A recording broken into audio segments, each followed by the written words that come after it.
This 72-hour Rome guide took me months to perfect, but it will save you hundreds of euros on your trip. The secret is knowing exactly when and where to go, especially for that one morning spot that most travel guides get completely wrong. Rome, the eternal city. It's on everyone's bucket list. But here's the thing. Most people do it completely wrong. They waste hours in lines, overpay for tourist traps, and miss the actual hidden gems. If you're watching this, you probably have limited vacation days and don't want to blow your entire budget on one city. I get it. That was me on my first trip here. But after countless visits and tons of trial and error, I've cracked the code. In the next 10 minutes, I'm giving you my exact blueprint for experiencing the best of Rome in just 72 hours.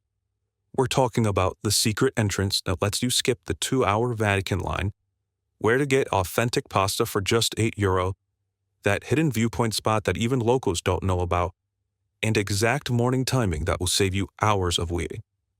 Timing is everything in Rome. Get it wrong and you'll spend half your trip in lines. Get it right and you'll feel like you have the city to yourself. The added bonus is this entire itinerary works on a budget. I'll show you how to experience Rome like a local while saving enough money for that extra gelato, or 3. Let's break this down day by day, hour by hour. And make sure to watch until the end because I'm sharing one last secret spot that you won't find in any guidebook. Are you ready to explore Rome without going broke or missing out? Let's dive in. Day 1 starts early, but it's worth it. Set your alarm for 7 a.m. Your first money-saving hack is to get off at the Colosseum metro station at 7:30. Look at this. Barely anyone here. Most tour guides tell you to arrive at 8:30, but by then, you're looking at this instead. Big difference, right? Book your Colosseum ticket online. Here's the exact combo you want. Choose Colosseum plus Forum Pass for €16. Ignore the expensive skip-the-line upgrades because you won't need them at this time. Head to the group entrance on the left side, not the main one where everyone lines up. Show your digital ticket and you'll be inside in less than 10 minutes. Now here's that perfect photo spot I promised. Take the stairs to the second level, walk to section 3, and you'll get this incredible view of the arena floor with perfect morning light. No tourists in your shot, and it's the exact angle that makes the Colosseum look massive in photos. You've got about an hour before tour groups flood in.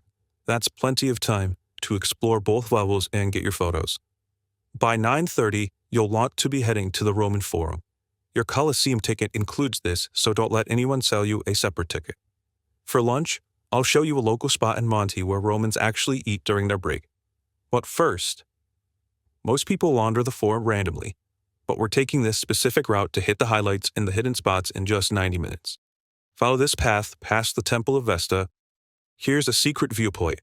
Most tourists stick to the lower path, but take these stairs up Palatine Hill, and you'll get the best view in Rome. You can see the entire Forum, the Colosseum, and the modern city. Perfect for those Instagram shots and completely free. It's around 1 p.m. now. Perfect time for lunch. Head into Monte neighborhood and look for the small delis with locals lined up. These spots serve fresh sandwiches and soupli for between €5 and €7 total. Better than tourist menus, and you'll get to experience real Roman lunch culture. Get the rigatoni here. It's €8 and honestly better than those €20 tourist trap pasta dishes. One local tip is to avoid restaurants with picture menus. Once you finish lunch, it's time for our afternoon walking route. And another money-saving tip while you're walking is if you see these water fountains around Rome, the water is not only safe but actually better than bottled water. Bring your reusable bottle and fill up here. You'll save about €10 a day on water alone. For the afternoon, we're hitting 3 major sites, but in a specific order that most tourists get wrong. This route lets you avoid the worst crowds and gets you into each spot at the perfect time for photos.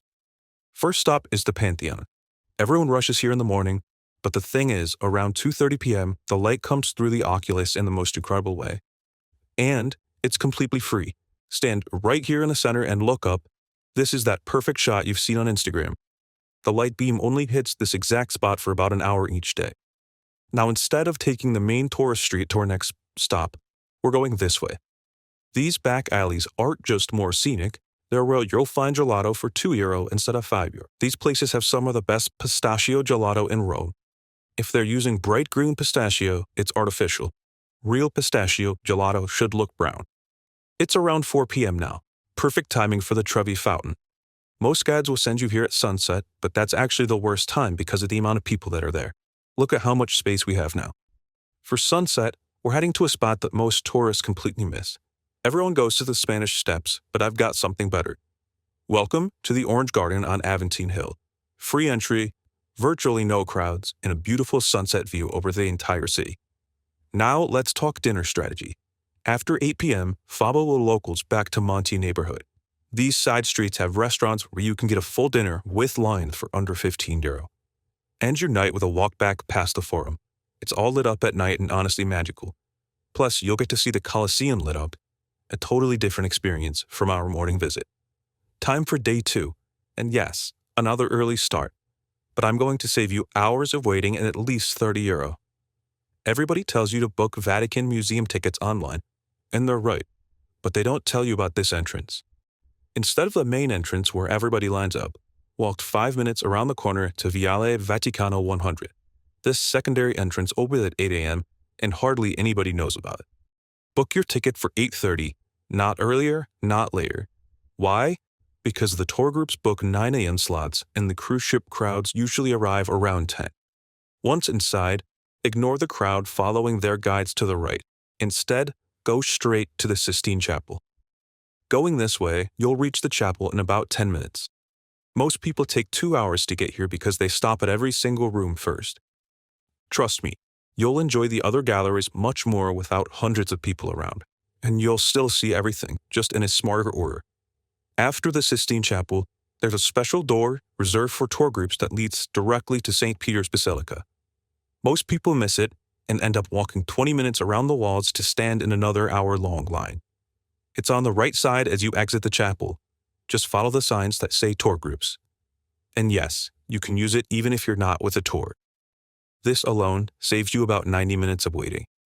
You'll be inside St. Peter's before the big crowds arrive. Head straight to the Dome ticket office.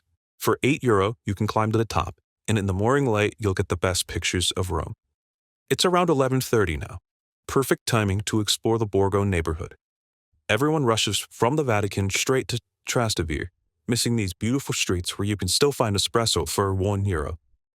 Take your coffee to go and walk along the river to Castel Sant'Angelo. Now for my favorite part of Rome, Trastevere. But here's the thing. One side is a tourist trap, the other is where Romans actually hang out. We're going to the local side. Cross the river using Ponte Sisto, not the bridge everyone else takes, and enter Trastevere from this side. See how the tourist crowds suddenly disappear? This is Plaza di San Callisto. Notice something? No English menus, no servers trying to wave you in. That's exactly what we're looking for. Want more cheap, authentic Italian food? This place is it. Da Enzo al 29. But here's the trick. Don't just show up. Walk in right now around 1:30 and make a reservation for 7:30 p.m. Trust me on this. While we're here, let's grab lunch at a local market. These sandwiches with porchetta are €5 and they're better than any fancy restaurant meal you could get for lunch. Now, everyone takes the photo from the main streets, but walk up these steps. This hidden square is what Trastevere looked like 50 years ago. No tourists, just locals playing cards and hanging their laundry. Now, it's time for your pasta reservation. The pasta here is some of the best pasta you'll ever have. No fancy plating, no tourist prices, just perfect Roman pasta. After dinner, do what the locals do. Grab a €3 glass of house wine and enjoy it right here in the square.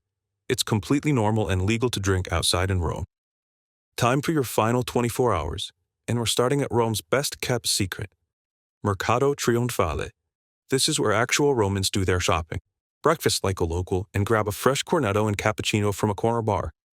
Between €2.50 and €3 total.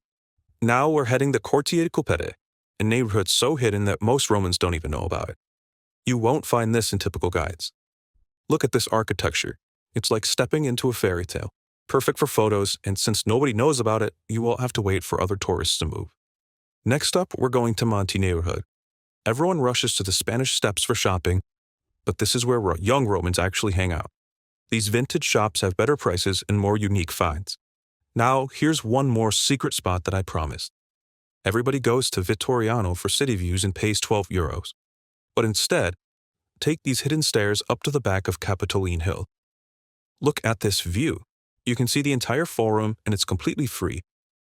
For your final evening, we're going to Testaccio, Rome's food quarter.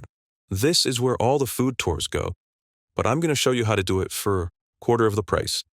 Some spots in the area are family-run trattorias. They do what's called a menu opereo, a worker's menu. €15 for free courses, wine included. It's meant for locals, but they're happy to serve tourists who know about it. End your last night with a treat of some of Rome's best gelato. With all the money and time you've saved, you've basically earned it. There you have it, authentic Rome in 72 hours. Save this video for your trip, and if you have any questions at all, please comment down below. If you found this video helpful, hit subscribe for more budget travel guides.